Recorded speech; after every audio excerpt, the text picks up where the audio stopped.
Hello everyone, my name is Tabitha, and these are my Tiny Realms, the show where I take a boring unpainted mini and, through the power of movie magic, turn it into something completely different.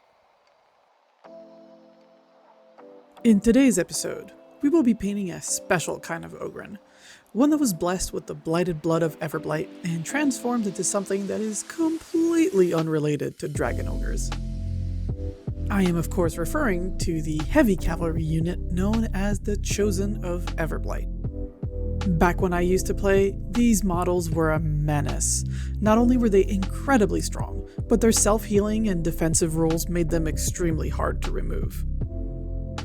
But instead of using them to destroy my enemies, I'm now going to enjoy them as a set piece, or large-sized creatures for tabletop RPGs. To do so, however, we need to give these bad boys some color.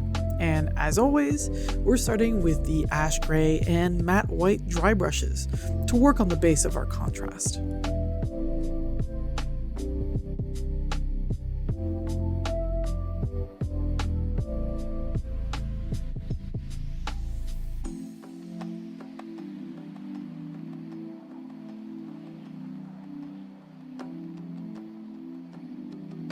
Since I like to believe that ogres are blue, we're going to start by painting the skin of our terror with some Raging Sea Blue. Now, the color did come out a bit darker than I expected, and I briefly considered trying something different, until I decided to just channel my inner Bob Ross and just roll with it.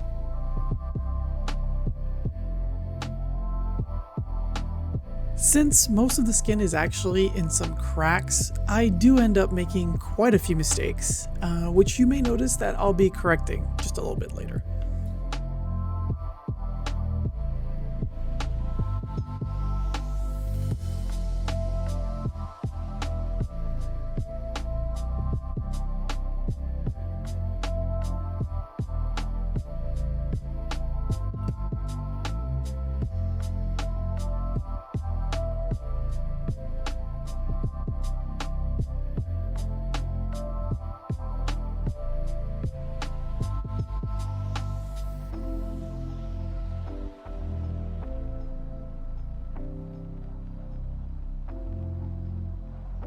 And here's our boy, his blue skin complete with nothing out of the ordinary, especially if you ignore those nice big blue splotches on his beard. Absolutely nothing to see here. Next up is a nice coat of bony matter that I'll generously apply to the tiny little skulls he's just casually carrying on his belt. I'm also going to apply this as a first coat on all the different pieces of carapace our Chosen has. Unfortunately, I really wasn't satisfied at all with this coat. You can probably notice that we can even barely see it on the darker parts of the model, especially on the tail, which again is what I feel is the weakness of speed paints. Lighter colors just don't show up that much, unless you make that part significantly lighter with the dry brush layer. Which is why we are moving to a much darker brown using satchel brown, making our carapace go from dark gray to an actual brown carapace color.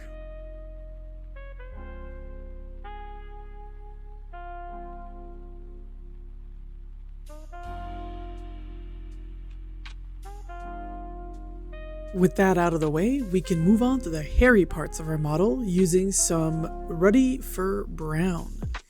I swear, I feel like brown is the most color I use on my models, and I can never get enough variations of it.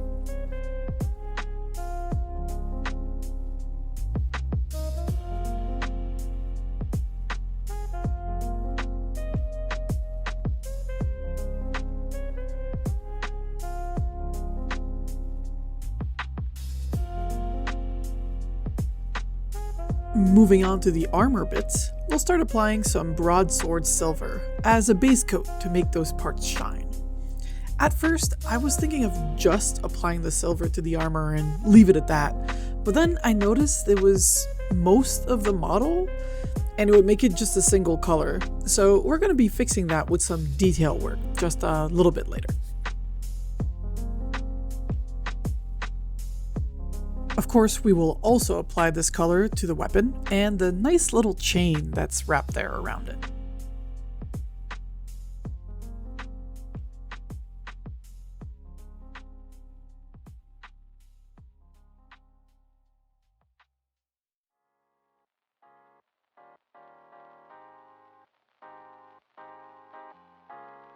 For a model that is about halfway done, I think this is already looking pretty good if I do say so myself.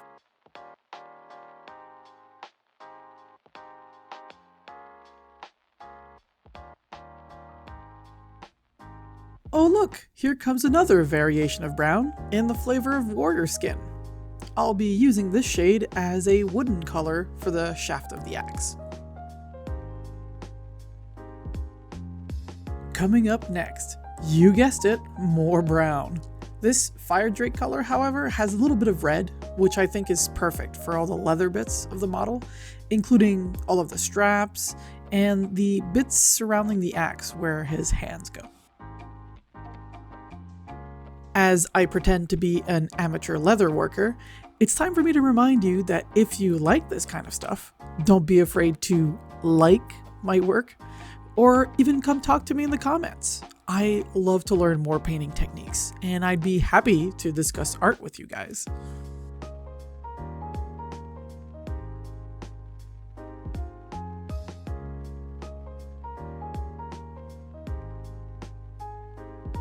As you can see, while the metalwork looks good, we really need more detail on our little ogre here, which is exactly what we're going to do next.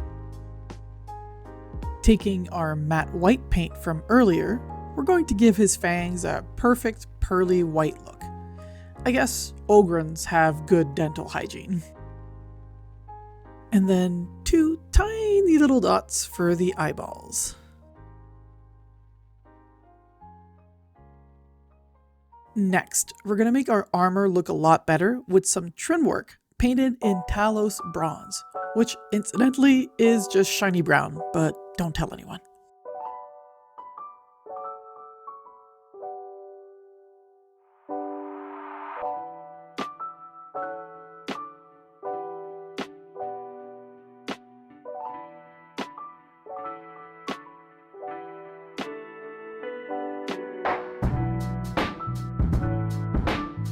Applying this final piece of detail work is where I noticed all of the flaws I had. And so I took a little bit of time to correct a little bit of colors with some blue here and some brown there.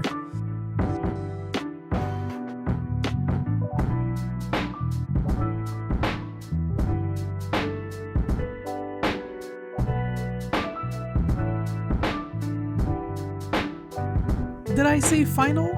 I lied. Now is the nerve-wracking part where I completely ruined the eyes with attempting to put a tiny dot of matte black.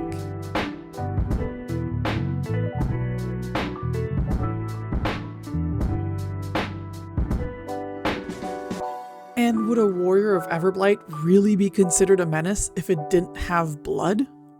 I don't think so, so we will generously apply some glistening blood effect to his axe and cover his closed fist in some of it too, giving the effect that he's crushing something in it that's just oozing out blood.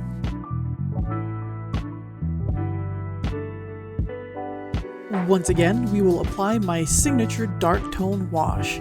This time, however, I tried to put it more selectively, going for a less is more approach, and avoiding the skin as much as possible, since I feel the contrast work on there is perfect as it is.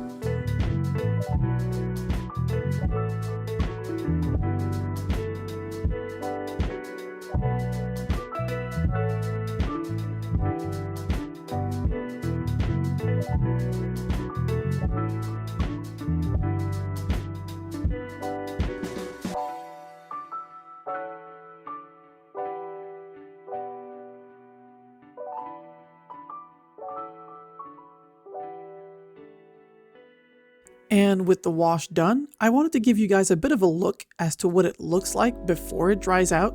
And as you can see, it kind of looks like I ruined a lot of it with how dark it goes everywhere.